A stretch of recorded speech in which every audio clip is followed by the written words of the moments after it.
You're listening to There Ought to Be a Law, the Center for Auto Safety podcast with Executive Director Michael Brooks, Chief Engineer Fred Perkins, and hosted by me, Anthony Simino. For over 50 years, the Center for Auto Safety has worked to make cars safer. Hey everybody, it is Wednesday, November 12th, 2025. It's snowing where Fred is. It's dark and gray where I am, and Michael has the sun blinding his face. It's amazing. So much so that the camera is now out of focus. Oh, it's coming to focus, but only the people with the premium subscription can see that. Yeah. We don't offer video to anybody. But that's not what we're here about. Let's talk about hands-free driving.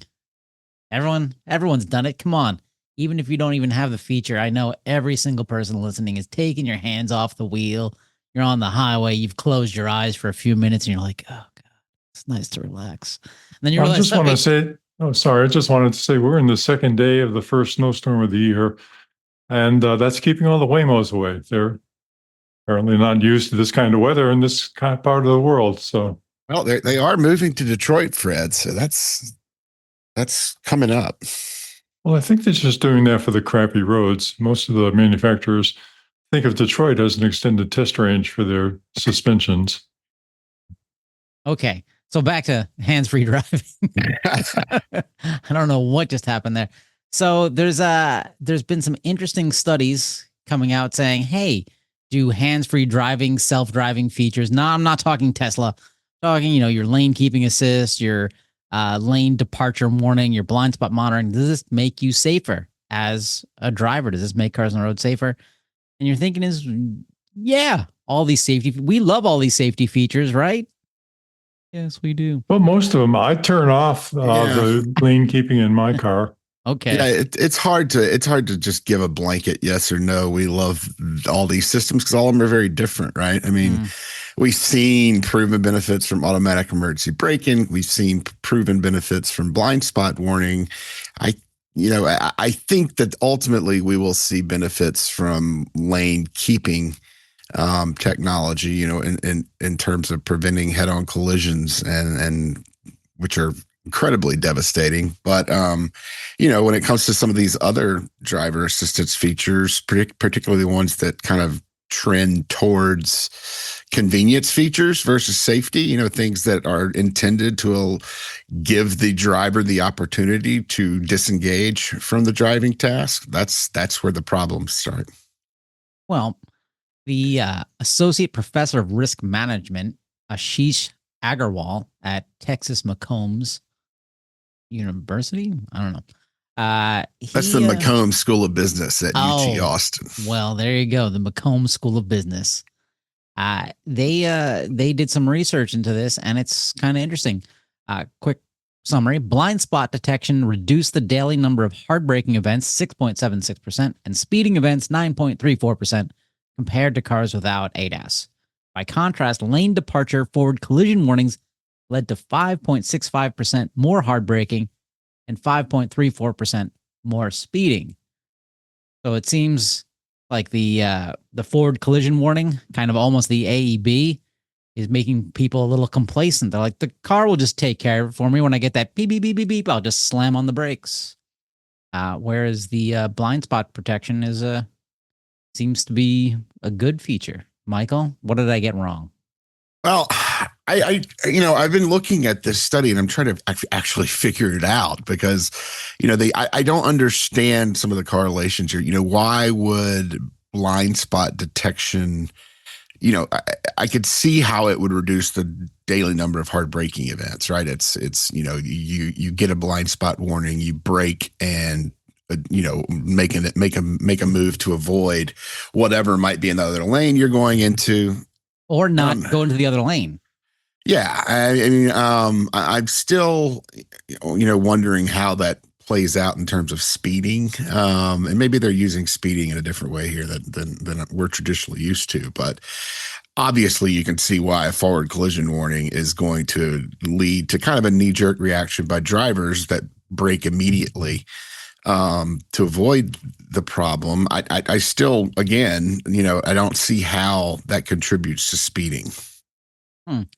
Well, I know when I'm driving and I see a car in the lane next to me and I see they have blind spot detection because you can see the little icon in their side view mirror, it makes me feel a little more comfortable. I go, oh, okay, I'll sneak right into their blind spot and see if it's working. No, I feel a little safer. They didn't do any study that. Related to this is you have, Tesla, obviously Ford and GM, they have the ones that really promote the hands-free stuff, the Tesla nonsense stuff, the Ford Blue Cruise, the GM Super Cruise. And of course, Tesla comes out and says, hey, we recorded one crash for every 6.36 million miles driven in which drivers were using autopilot. For drivers not using autopilot, we recorded one crash every 993,000 miles driven. I'm just going to go right into this is my gaslight. Because, oh, wow. Yeah, I know. Right into it. This is because it's data from Tesla. You can't be trusted. No, I mean, they're the David Copperfield of crash data, right? Everything they report is, well, one of the number one problems with their reporting is they are conflating miles driven by humans in every environment, every driving environment in America with miles driven by Tesla, primarily on, divided highways and autopilot. And then and going back and comparing their autopilot vehicles on autopilot and their vehicles without autopilot to the general crashes per, mile for humans, which is, it's useless from a safety perspective. It is used primarily by Tesla for marketing to say, hey, we're safer than humans and we're better than humans and you should buy our product. But I don't think if you broke that data down, which no one can because Tesla doesn't share it with anyone, that you would be able to conclude the same things that Tesla's coming out with. And we've learned from lawsuits and whatnot that Tesla's autopilot magically disengages seconds before a crash. Okay, well, autopilot wasn't involved in the crash then because it was not there at the time of impact. So again, Tesla, this is just nonsense with their data and mixing things up. My takeaway, sorry, real quick, is if you have any of these things, you're the driver. You're in control. Stop trying to read a book, go to sleep, play Tetris. Well, I mean, we could scream that from the rooftops, but the companies that are selling these products are screaming just as loudly that they're building a car that makes it okay for you to disengage from the driving task and not pay attention. And they're going so far as to say, that you're going to, in a couple of years, you're going to be able to read a book, answer emails, do all these other things that, I don't think there's any, large agreement amongst researchers that we have the technology to do that we have effective driver monitor to make it safe. And, once again, they're kind of taking the path that Tesla's chosen to take, which is to make all of us on the roads guinea pigs to this new technology when we don't fully understand the safety implications of it. And it's clear from the information that Tesla puts out, I don't think they understand. So that is there's actually a tell in the data that they report that it's nonsense. When they say it's, I can't remember the exact number, 9.63. So they've got three figures in it, something like that. 6.63 million. 6.63. The more figures you have in it, the more confidence you have to have in the data. And I think that by using three significant figures in there, they're basically just making things up because there's no way you can have high confidence in the data that you're analyzing with that many figures in it. It'd be if they said something like, well, it's, around 6 to 7%. Okay, I did that intentionally. That's the thing these days. But anyway, 6 to 7%, then you'd say, all right, it's kind of in the ballpark. And I can believe that with all the fuzziness in the data, maybe it's kind of right. But when they say it's, 6.63, that's just a made up number. There's no way the data with high confidence can support that much information. So that's a little bit subtle, but whenever you see statistics that have that many figures in it implying that kind of precision in the analysis, it's nonsense. Oh, great. And just to back all of that up, IHS has tested all of these driver assist vehicles, including Tesla, Autopilot, Blue Cruise, Super Cruise, Hyundai Genesis stuff, Mercedes stuff, Nissan stuff, and none of them got a good overall rating. So, I think that alone suggests that, they're not ready yet, which, leads me to ask, why is it allowed on our roads? I don't know. Scream it from the rooftop, but not from a driving vehicle. Related to this is an article on MSN. You were asking Michael, like, I don't understand this report. And they had a little paragraph here. I don't know if it really relates, but it said, basically asking why the difference between these blind spot detectors and imminent collision warnings and whatnot. And so quoting from this, it says, urgent alarms trigger action that make drivers feel safe without understanding. They create a sense of surplus safety that drivers, quote unquote, spend as riskier behavior later. Reflective cues, by contrast, provide a micro lessons, pause, scan, decide. Over time, these micro lessons accumulate into judgment. So that's kind of, I think, what they're saying with blind spot detection, where it's a little thing here, whereas like imminent forward collision warning is more of beep, beep, beep, beep, beep, and it's a little more shocking, I guess. But I like that it makes drivers feel safe without understanding. Yeah, I think, I don't know what that summary means really. If your forward collision warning is giving you an urgent warning, then either there is a car or some other objects, usually a car, since that's what the AAB and forward collision warning are built to detect, right? It's right there in front of you and you're close to it. And I've got forward collision warning on my car. Anytime it's gone off, it's typically been usually when I'm making a lane change and there's still a vehicle close and in front of me, and it'll start to go off. Or, I've never been in kind of a crash imminent scenario where it's gone off, but it seems like it's not. You should understand why it's going off. You're too close to the vehicle in front of you.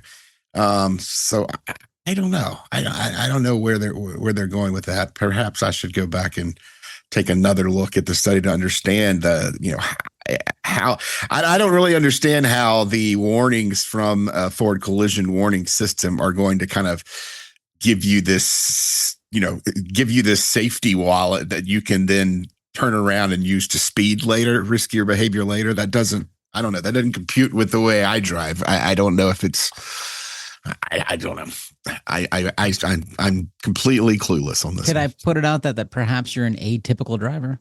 I would accept that I'm an atypical human in lots of ways. Okay, I wasn't going that far. There's a different show we do called "What's Wrong with Michael." Yes, that one's in its 12th year. It's just an hour of crying. It's good. It's like green noise. It's not a great listen. But if you don't want to hear Michael cry, go to autosafety.org and click on donate. That's right. Every time you donate, an angel gets its wings. I don't know. Okay, so that was my gaslight. Fred, do you have a gaslight? I do. I had the pleasure of attending the Automated Transportation Symposium in Arizona last week, and it was pretty heavily attended. I was pleased to find a lot of people there who confessed to listening to our podcast. So thank you for listening, all those folks, and many of the self-driving vehicle companies. One of the presentations I went to was by the Texas, I can't remember the exact name of the organization, but Texas Public Safety Organization, where they were talking about developing inspection procedures for automated freight trucks. And it was kind of interesting. Apparently, the state of the art of what they're doing is trying to find a way to inspect trucks to the same standard that is being used for human-driven trucks. So basically, this is just all of the features like brakes, lights, horn, the standard features you'd use for a human-driven truck to essentially do the safety check. Of course, these are obsolete now because they were all developed with the intention of human being responsible for actuating and take advantage of these safety features. I asked them if they were concerned about or thinking about evaluating the safety and life critical logic that's built into the computers. It's pointing out that there are hundreds of functions, logical functions in the vehicle that also impact safety to the same extent as the physical features they were trying to inspect. They said no, they're not doing that. They have no intention of doing that.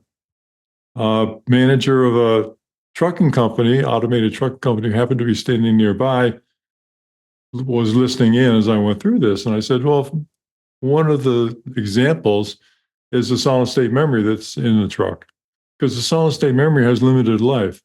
So how do you know that a truck that's on the highway, how does a safety officer who stops the truck and wants to inspect it, how do they possibly know what the status is of these logical functions and life limited functions, all of which impact the safety of the vehicle as it's driving down the road?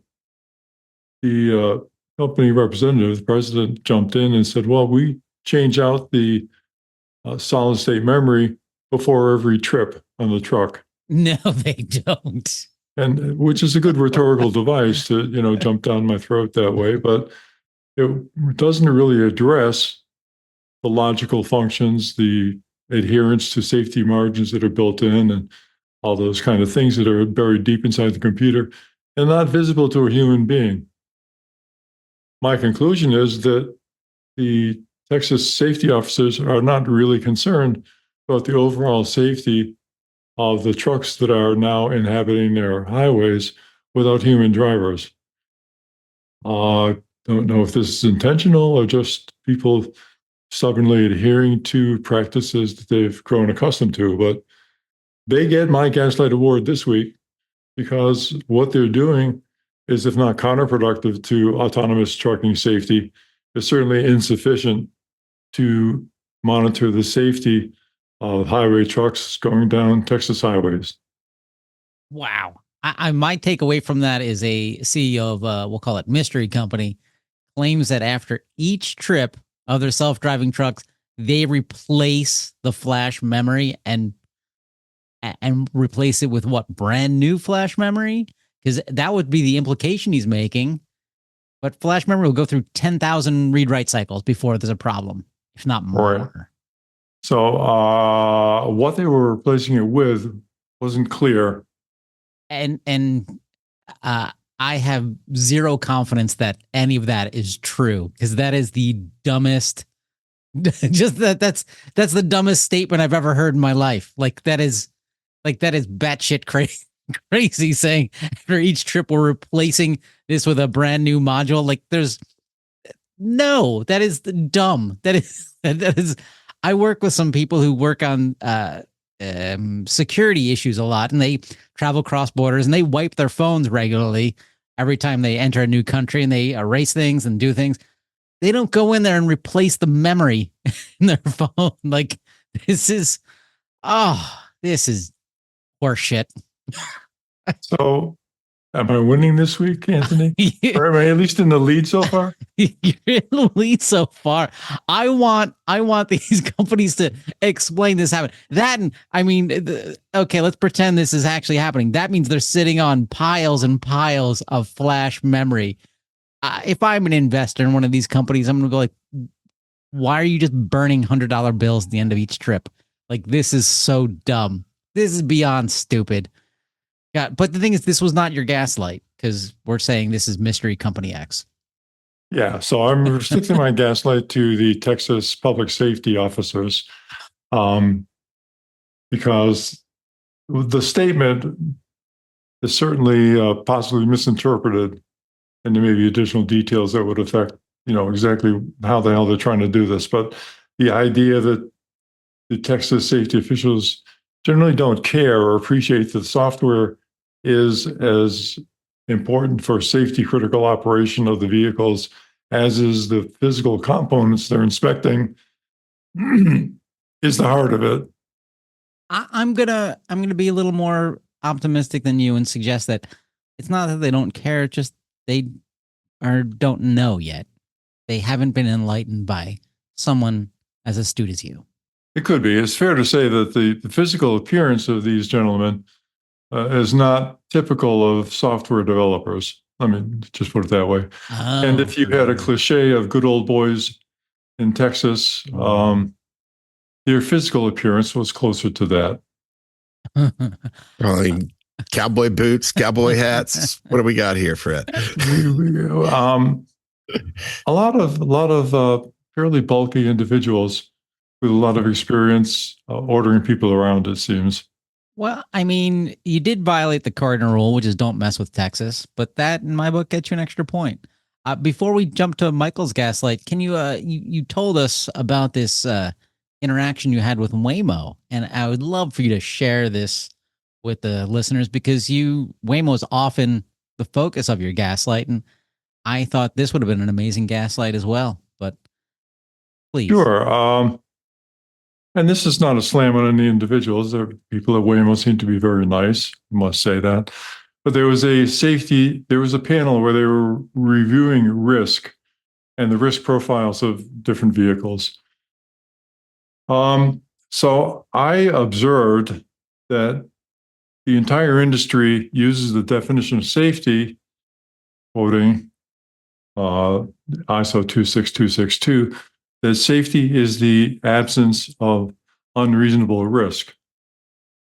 And so I observed to the panel that if that is true, then there is a residual risk that includes things that you need to accept and things that you try to mitigate.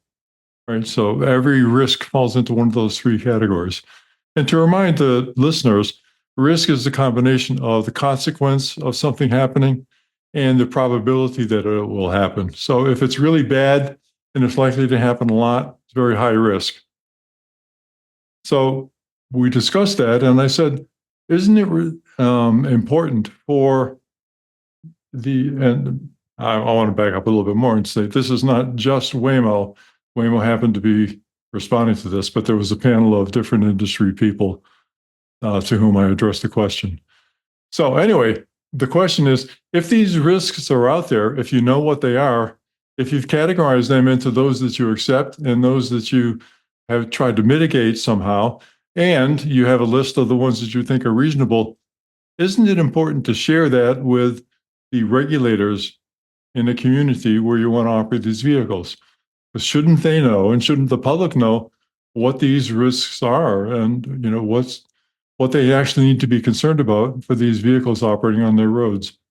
And the response I got, which happened to be from a Waymo representative, was that airplanes don't have to report the risks to the public, so why should we? And my response was that it's really a different situation because aircraft are required to go through certification. Those certification standards are publicly available. They're actually written in law, I think, Fire Part 25, isn't that right, Michael? And yeah, they have a completely different certification system than vehicles do. Right. And the residual risk is 1 in a billion for every flight hour. So they have to establish that is the standard, the numerical standard for how risky airplane travel is. So I observed that it's quite different with the automotive industry where there are no such standards. There is no certification requirement, and there is no numerical value of residual risk, which means when all is said and done, what are the real hazards that you've got out there? For the automotive industry. There was no response to that, except that everybody said, well, that's kind of what we do. So that's the heart of the exchange. I find that entertaining. I have to jump back. It popped in my head while you're talking about the guy, the CEO saying we replace the memory after each trip. That doesn't solve the problem because you can buy brand new shrink wrap memory modules that are faulty. It like that doesn't mitigate testing to see if this stuff is right. And the Texas public safety people, they need an ability to test, is the system not faulty? Right. And is the system, is the software safe? The software is driving the vehicle, not the memory. right? So is the entire software suite safe? Are the assumptions made in the software correct? And is the software conforming to the assumptions made by the programmers with respect to safety margins, things like, for example, the commitment of the microprocessor to the driving task? And normally you would want to have the microprocessor capacity in the range of 60 to 70% for an automatic operation.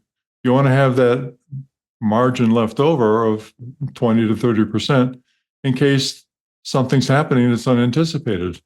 And it always does, by the way. So, you need to have some safety margin built into your software as well as into the physical components that make up the data processing system, as well as the sensors, as well as everything else that's attached to it. And what the Texas Department of Public Safety is saying is that we don't care because we don't have to. It's kind of like the old AT&T skit that they did on Laugh-In 100 years ago. You weren't born then, I'm sorry, but it was a pretty good skit. One ringy dingy, two ringy dingies. We don't care. We don't have to. Okay. Okay. Michael, what's your gaslight? All right, mine is coming from. It's a recidivist. We've got a repeat violator here, and I don't know if this is going to be his last time because he is. Oh no, it's not. Creepy car salesman turned Senator Bernie Moreno set out to prove that Democrats who backed provisions in the 2021 transportation reauthorization that mandated or, took steps to mandate safety systems like alcohol detection technology, which I believe my last gaslight on poor Bernie was about. He took it upon himself or his staff to essentially stalk these other senators' vehicles to try to prove that they hadn't taken advantage of these new safety systems by purchasing them. Well, he's again kind of has no idea what he's talking about. I think I talked about that the last gaslight on him. There are no alcohol detection sensors in cars now, so you're not going to find anybody that has those in cars. He tracked down the VIN numbers of the cars that these senators were riding in. I don't know if he ran them against some type of database that could tell him whether or not they had purchased the additional options of safety equipment. But I think we need to turn this and look back at what's really going on here. This is a former car salesman who supposedly divested himself of all the dealerships he owned when he became a senator. However, his son is still a car dealer, and he has supposedly invested in his son's dealerships. And now he is stalking other senators to try to show that Americans should be purchasing these safety systems as options, which of course inflates dealer profits significantly, rather than having the government mandate safety into all vehicles so that we start to see things like drunk driving, distraction, and all these other good provisions that were included in the 2021 reauthorization to come to fruition, which none of them have yet. Automatic emergency braking is still somewhat in dispute. NHTSA got the rule out, but NHTSA is still way behind on getting out research and mandates on drunk driving prevention technology and a few other safety system features that they were required to, driver monitoring and other things they were required to look into in the reauth. So Bernie, despite your creepy efforts and your clear, you're clearly got your hand in the cookie jar here as a former car dealer and continually supporting your son and his car dealerships. And they're making a lot of money selling this kind of new fancy tech as options versus making the safe stuff mandatory. You're going to get my gaslight of the week and stop being so creepy. Yeah. How accurate are VIN number lookups? Because I kind of remember, looking up the VIN number in my car and it telling me that it's like not exactly the car I have. Like it had like it had like some features listed. I'm like, I don't have that. And they called it a specific model that is not mine. Yeah, I'm not sure how exactly accurate they are. In fact, I I bought a 2019 Volkswagen Jetta. That's the car I still own and drive. It's been a great car. About 2 months ago, I'm driving, and there is a vehicle probably, I don't know, 50 yards ahead of me. Probably not that far, maybe 30 yards ahead of me, takes a really quick, brakes quickly to take a right into a gas station. And I only thought I had forward collision warning based on what I had looked up about my vehicle, my VIN number and everything. And, even in the Volkswagen literature, it looked like I only had forward collision warning. Well, my brakes engaged. So I do have automatic emergency braking. Didn't know I have it. So yeah, I would say, there is, there, when these features aren't mandatory, right, and they're not coming out on every car, it's sometimes hard to know whether or not you actually have them. Yeah, I had a weird, isn't it like that too? Because I've had this car for 4 or 5 years at this point. And the other day, first time ever, it gave me a blind spot monitoring warning. Whoa. Like, and I have in the side view mirrors, there's that little icon, but it's never turned on because I guess assume we just didn't pay for that feature. And I was leaving a lane, but somebody's racing towards me and stuff on the dashboard and in that side view mirror lit up. Wow. And like, wow. And I'm like, is my car getting smarter? No, I think it's just because you're getting worse as a driver. You've never had the problem before, so you've never noticed it, right? And you screwed up. Why don't you take the blame instead of putting it on your car? I'm just saying the car is getting cool, man. That's all I'm trying to say. I mean, but it leads me into our next story. Is my car getting smarter? Because GMs are not getting smarter. They're getting dumber. This is an article from gmauthority.com. Ooh. Titled, These GM Vehicles Can No Longer Download Apps Through Their Infotainment System. Quoting, GM is pulling the plug on app functionality for a significant number of vehicles equipped with its previous generation infotainment technology. Owners of certain 2017 through 2020 models now find their in-vehicle app store inaccessible, a direct result of the company ending support for its legacy NGI systems. I guess NGI was a software or something like that. So you bought a car 5 years ago and all of a sudden part of it doesn't work anymore? Yeah, I mean, that's essentially what's happening here. I mean, GM announced, and I think we talked about this maybe a year ago, that they were going to move away from the Apple and the Android car interfaces and do their own, which we thought, is a terrible idea. Why does GM think they can do that?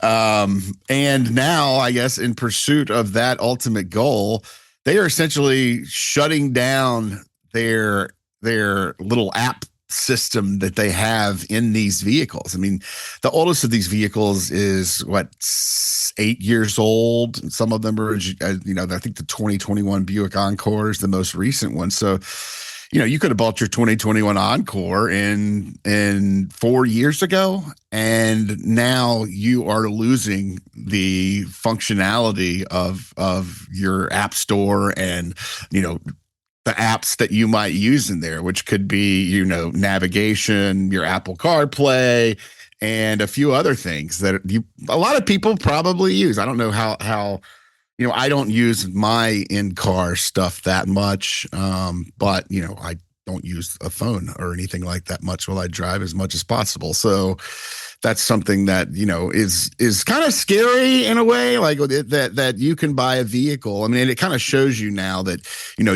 we've talked about subscriptions and those things a lot, how you don't really own your vehicle. You're not really able to determine the future of what your vehicle is, because here you are 5 years into ownership, and, the average age of vehicles on the road is 13 years. You get to go through the next 8 years of vehicle ownership without a part of the vehicle that might have been important to you at the time of purchase. So, this type of it's hard to say this is obsolescence, because it's not as though, I don't know when they designed these vehicles if they intended to get rid of the functionality of these things, but that's essentially what it is. You're losing part of the vehicle that you purchased. And so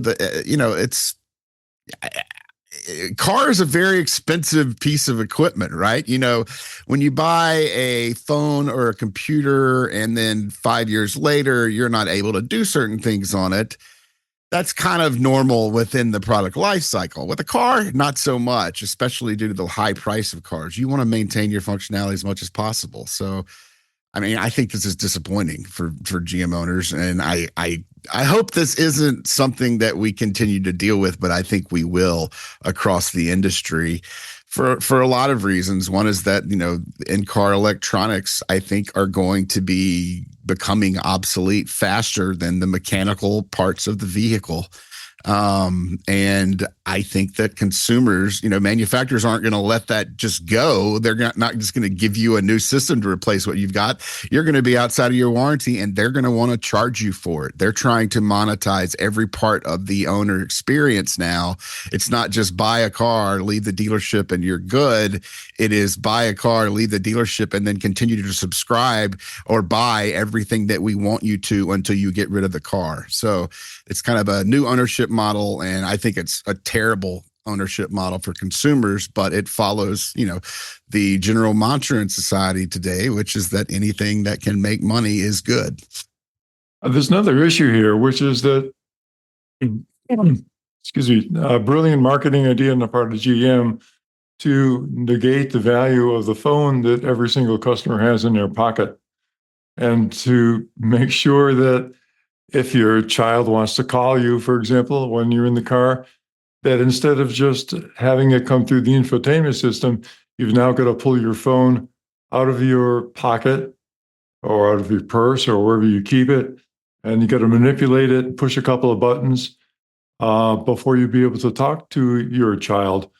This seems like a really, well, let me say, stupid marketing idea, as well as an unsafe thing to do, to add a lot of manipulation to the operation of talking to somebody who calls you when you're in the car. Hey, but since I've got your attention, Anthony, I wanted to give you one more anecdote from the ATS conference. Go for it. This is my first contact with actual Waymo operation. And Tempe, Arizona, where the conference is held, and Phoenix allow operation of robotaxis by Waymo. So as I was sitting in the hotel, these devices kept zooming up and down the long, twisty access road to the hotel, which was pretty scary.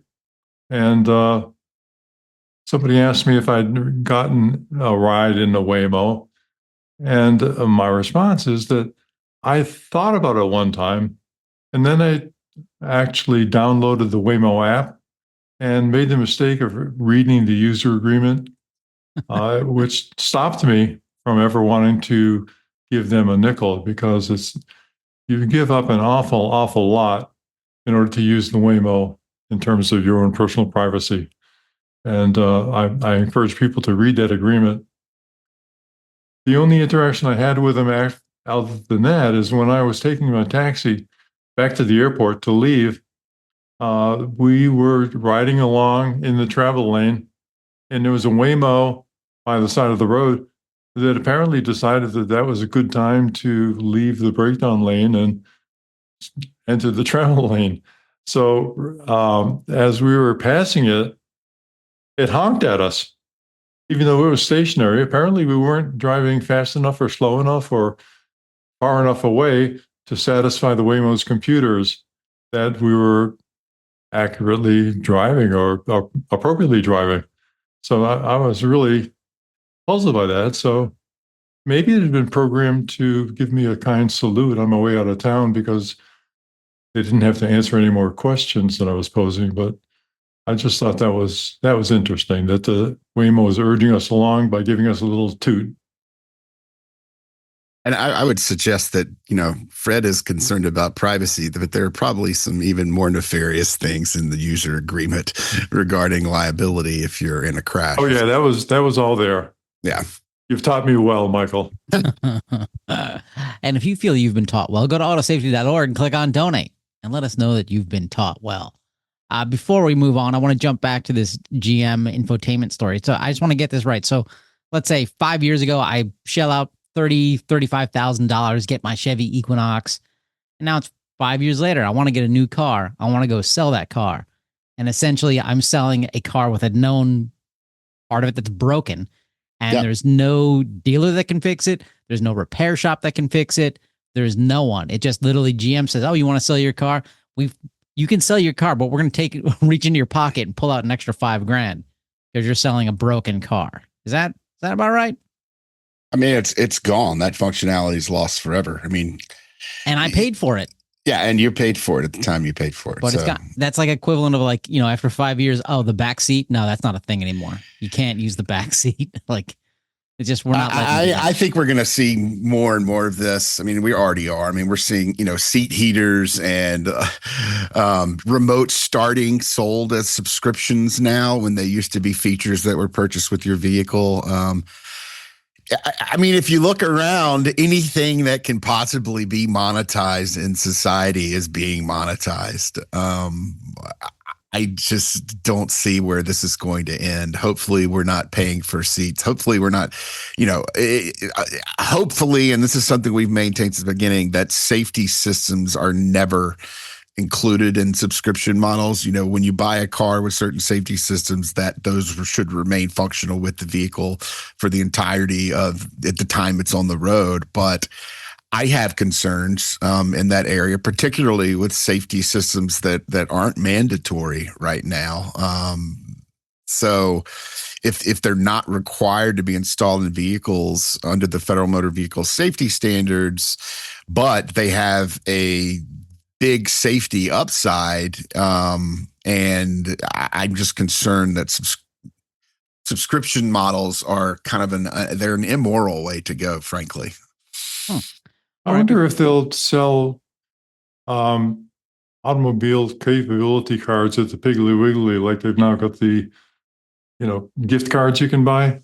Yeah, you get an airbag for a week if you buy this card. Yeah, or you've got a gift card that sells somebody a seat warmer for one winter season, or I think there's a lot there that could benefit everybody. I hope that even our corporate overlords aren't that evil when it comes down to it on safety systems, and hopefully this all stays in the range of heat seaters and massaging chairs and all the other whiz bang features that they're throwing into cars. But I certainly think there's a problem in another safety issue that's kind of hiding there that no one wants to talk about, which is that you're building vehicles that have the equipment available to provide all those features. That means you're adding weight to the vehicles, and we know what that does in crashes. So, well, listeners, before we move on, if you've been astute, you've noticed I have not scored this week's Gaslight, and it's time to do that. So, Fred, that was great. I think what you put out there, it's going to make progress in the world. Your other Gaslight could have been this mystery CEO, but okay. Michael, a good one. You got the creepy senator in there. Mine was low-hanging fruit. Wasn't that great? But so this week's winner is Phil Copeman. That's right. Phil Copeman for last week. For last week's ultimate gaslight of all time, sudden emergency, sudden unintended acceleration. That's right. Phil Copeman, congrats. Okay, before we jump into the Tau, because this will be somewhat related, Waymos are coming to Boston. Oh, yeah. And quoting from an article from Bloomberg, Boston city councilors are proposing an ordinance that would require Alphabet's Waymo and other autonomous rideshare services to have a human operator present in the vehicle. Hey, that sounds good. You read that thinking, all right, they want safety. This is a good way they're doing it. That's not why they're doing it. Continuing, the legislation would mandate a study on the technology's effects on the employment of current rideshare drivers and prohibit self-driving cars from operating in Boston until that's been completed and other permitting requirements are established. Even then, the cars wouldn't be allowed to operate unless a human safety operator is inside the vehicle and able to intervene according to the proposed ordinance. I like this. They're making these cars somewhat safer by requiring a safety driver, but they're not doing it under the language necessarily of safety. They're doing it under protecting jobs. Yeah. clever those Yeah, bots. and I don't think that's uncommon. I mean, I think you will see that the labor unions are pretty involved in the autonomous vehicle space, particularly for that purpose. And I think we've seen Governor Newsom out in California veto a bill requiring safety drivers.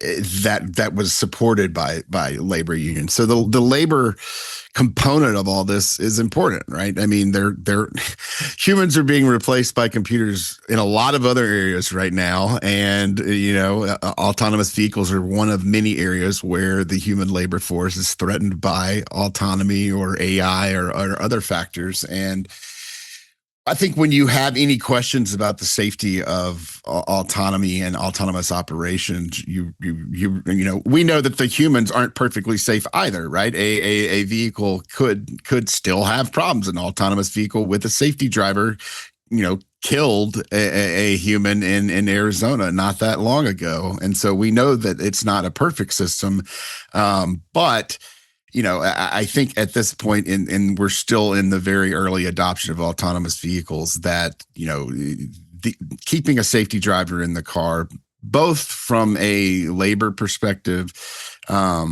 as well as a safety perspective, is warranted. So we would support Boston's activity in that area. Yeah, let me also point out that if this autonomous or self-driving software can actually be proven to be much safer than a human being, or even incrementally safer than a human driver, it should be reconfigured so that it acts as a supervisory controller on conventional vehicles, because it would then add to the safety capabilities of a human driver rather than somehow being an alternative to that. I think that if you can make a solid argument that humans are what they are, and by adding this capability that we've now perfected for self-driving vehicles to the human driving experience, we'll get a superior safety profile. Yeah. I also think that it would allow then to alert other people outside of the vehicle when the vehicle is being operated dangerously. For example, if it crosses a double line, the lights should start flashing so that oncoming traffic knows that there's something screwy going on ahead. This would be a very simple software adaptation of what the self-driving vehicle technology is already able to do and understand. So I think there's another dimension to this whole argument about autonomy versus human drivers that could perhaps expand the safety range of both. Yeah. And I think really importantly, we're looking at, the advent of a safe autonomous vehicle does not change the fact that humans are permitted to operate vehicles in the United States, right? There are going to be decades and decades before humans are, and maybe longer, who knows, before humans are taken out of the driver's seat, and deploying technologies to keep the human-driven vehicles safe is going to be of utmost importance during those decades. It's a little bit, and it's something we talk about a lot. There's a lot of focus at the federal and state level, even on these autonomous vehicles that are coming. There's scant focus and not nearly enough focus on how we can use those technologies to make the human drivers on our roads safer now. For instance, an autonomous vehicle won't speed. That's written into their code. They cannot speed. And yet we're not willing to put those same restrictions on the humans driving on our roads, even though the technology is available and cheap and could save 10,000 lives next year. You have the choice to ride at the speed limit in an autonomous vehicle, or you have the choice to speed operating a vehicle as a human. I think we need to deploy those technologies in ways that effectively force the population to operate safely. Michael, I like it. You're forcing people to do things they don't want to do. Tell them to eat healthy, drive safely, stretch. Well, I mean, look, authoritarianism is in its heyday in America right now, right? So we might as well force people to be safe as well. There you go. All right. With that, limber up, listeners. It's time for the Tao of Fred. We have been talking about the checklist for regulators for the last couple of weeks. And what we've done to refresh people's memory is to put together a checklist that makes the safe driving technology that could be embodied in self-driving vehicles accessible to regulators. We cannot expect regulators to be experts on engineering as well. They're busy doing what they're doing and getting pulled in 100 different directions every day. So we've put this together. I've actually shopped it at the ATS last week. Hopefully, we'll be getting back some comments from people about what they think. And it has been a positive reaction so far for the most part. We talked about a few of these last week or 2 weeks ago, so I'll add another few today. So number 4 that we've got is, has the applicant, presumably the AV developer, adequately documented the computer-driven vehicle's ODD, or operational design domain? In other words, every self-driving vehicle has got restrictions on when they can operate, where they can operate, how they can operate. These are all embodied in what's called the ODD, or operational design domain. So the question that should be posed to the applicant is, have you actually documented this adequately so that you know where the vehicle is going to be allowed to operate and when? It's a pretty basic thing, but it's asking the question puts the burden of answering that back onto the developer, not on the community to tell the developer what they need to do. Has the applicant shown that all computer-driven vehicle operations within the operational design domain are legal? Now, that's important because companies like Tesla are now developing self-driving technology, which they call level 2 to evade regulation, but they're developing self-driving technology which they intend to use to violate motor vehicle laws. Zooming in and out, I think they call it Mad Max mode, something like that. But zooming in and out of lanes, traveling at excessive speeds. Somebody has to ask the question affirmatively, have you made sure that your operations within your design domain are going to be legal? The next one is, have all applicable federal, state, regional, and local authorities approved the operational design domain? One thing to have it, it's another thing to have the regulators accept it and approve it. Has the applicant received regulatory approval for computer-driven vehicle operation only within the ODD boundaries?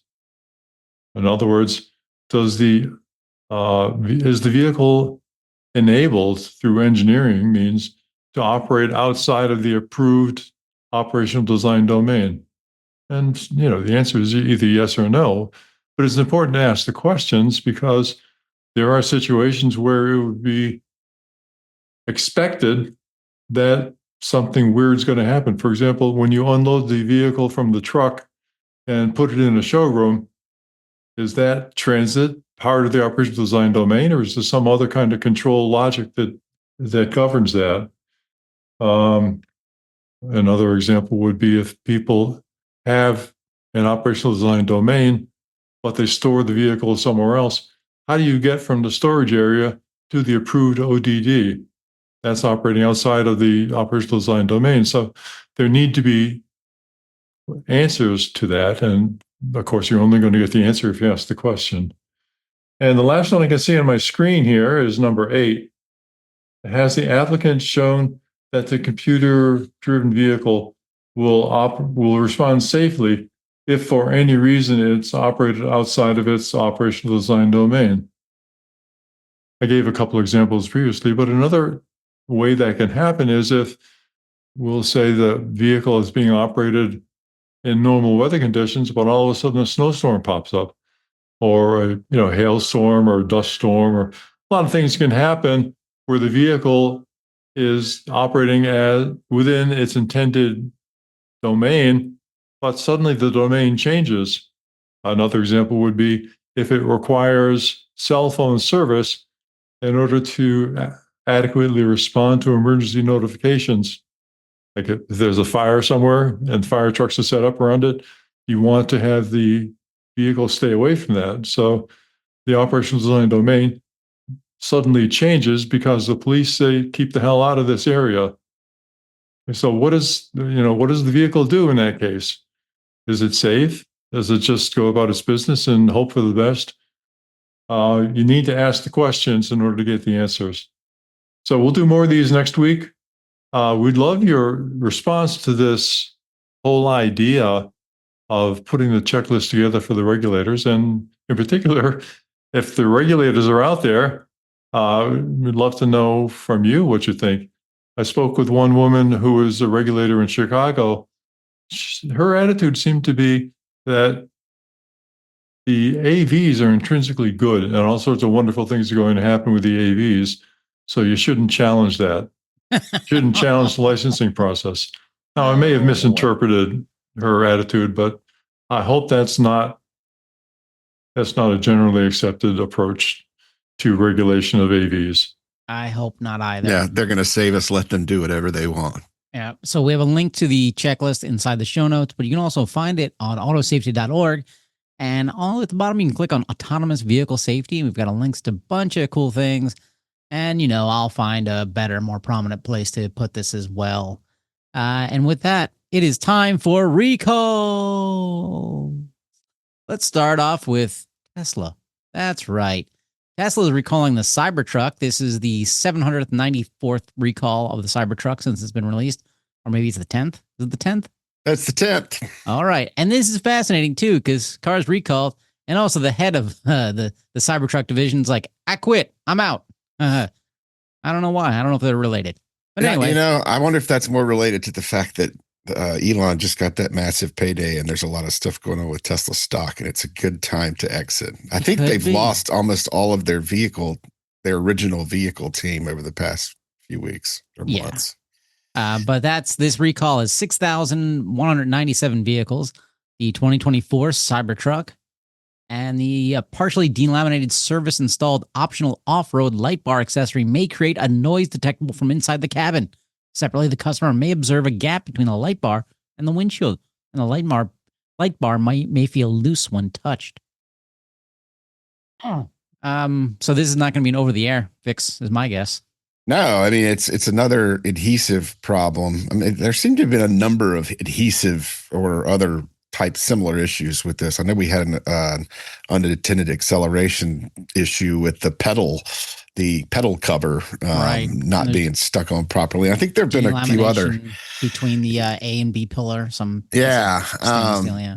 Tesla needs to work on their adhesives engineering. But at any rate, it looks like this is going to be ready the day after Christmas for owners. You can expect to make your appointment then, or just throw your Cybertruck into a river somewhere and forget about it. Hey, if you own a Cybertruck, you probably don't have friends and family to celebrate the holidays with anyway. So just park outside the Tesla dealership. Next up, Chrysler, 320,065 vehicles. The 2020 to 2025 Jeep Wrangler, 2022 to 2026 Grand Cherokee. And a vehicle fire can result in increased risk of occupant injury and injured persons outside the vehicle because of battery charge level. When the battery charge level? In rare circumstances, a battery pack may contain cells with separator damage. Separator damage combined with other complex interactions within cells may lead to a vehicle fire. Uh-oh. And these are made by Samsung. These is part of their hybrid. These are hybrid vehicles, plug-in hybrids. Yeah, and this one is probably going to be a wait for. This is a park outside warning. I don't know if you mentioned that. I wasn't paying attention, Anthony. Park outside. Yeah, park outside. Do not park in your garage. Park away from other things. This is a battery problem. Park next to a Cybertruck. Yeah, it looks like they don't have an idea of what the remedy is going to be yet. So there might be a pretty significant wait here for owners. They're going to send you an interim notification in early December that says, hey, we don't have a fix yet. You need to wait. So keep checking back on this recall with NHTSA on their website. And sooner or later, they'll post an update and you can be the first to know. Mm-hmm. Continuing with our showdown is Ford. Holy cow, 163,256 vehicles. The 2021 to 2023 Ford Bronco. One of the seat frame height adjustment pivot bolts may become loose and eventually dislodge on one or both front seats. That doesn't sound great. Yeah, always bad news when a seat is loose. I can't tell from this if the seat is. I don't think the seats are able to fully detach, but if the seat isn't fixed, then you're going to have some issues and crashes.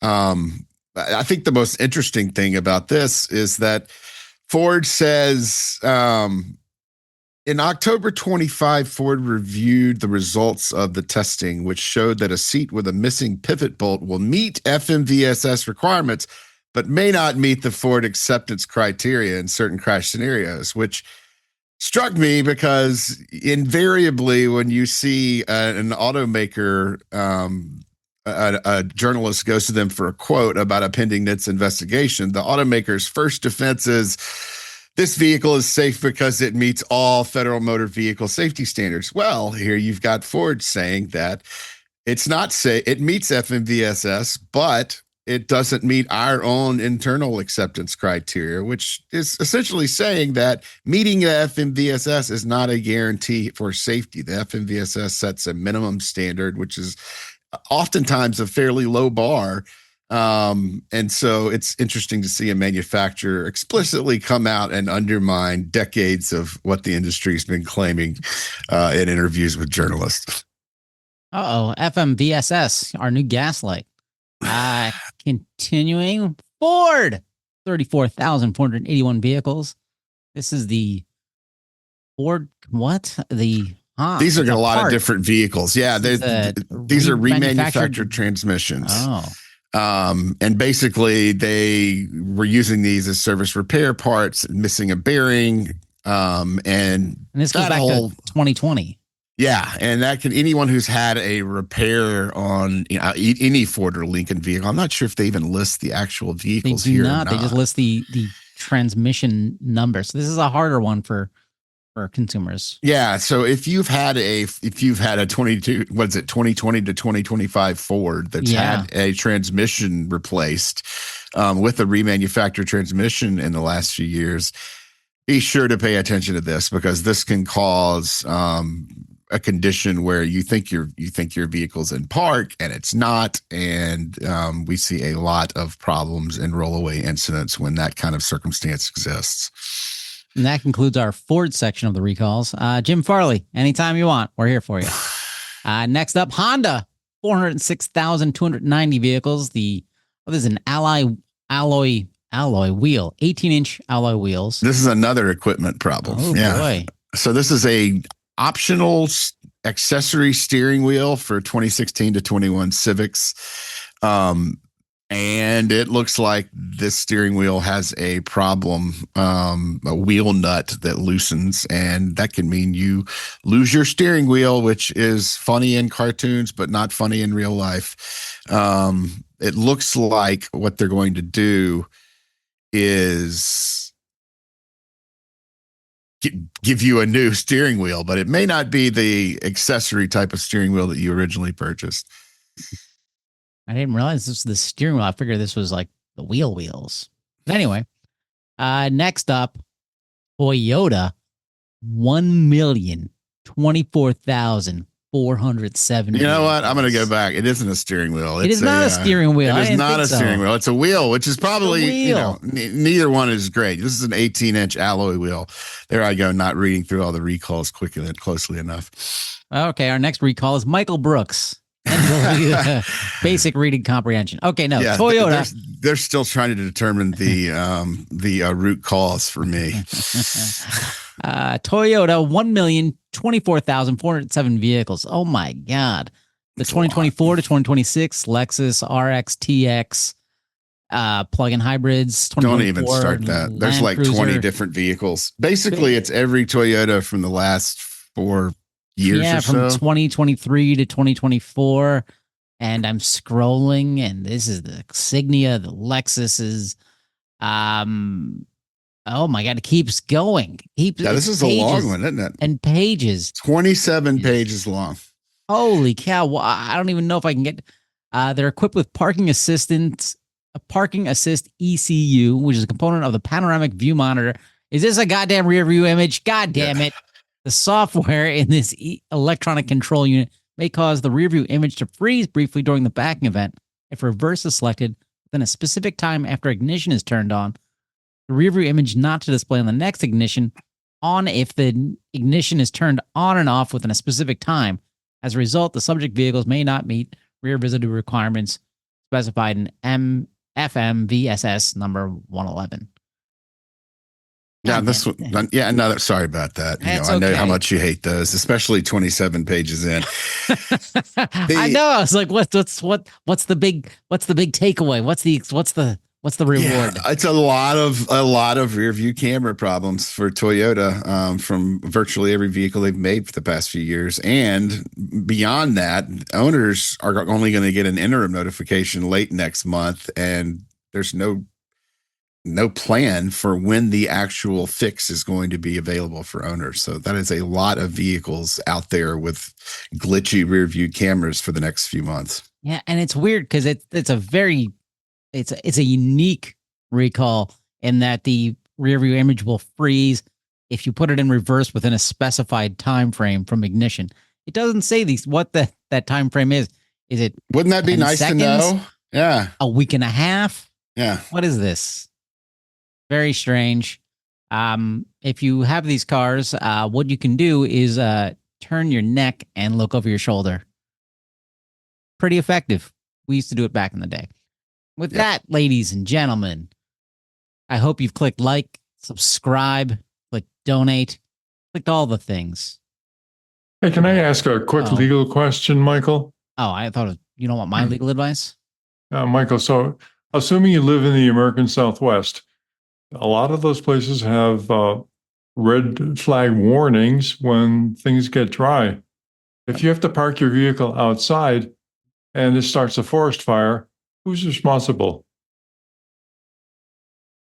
I don't know that determination would be made instantly, but presuming that the manufacturer would probably have to bear some sort of responsibility there. I don't know. I mean, I can't imagine they would pin it on an owner who simply parked their vehicle outside. That would be a pretty tough assignment of liability. Oh, thank you. I don't have an answer, so that's my favorite kind of question. There's no answer.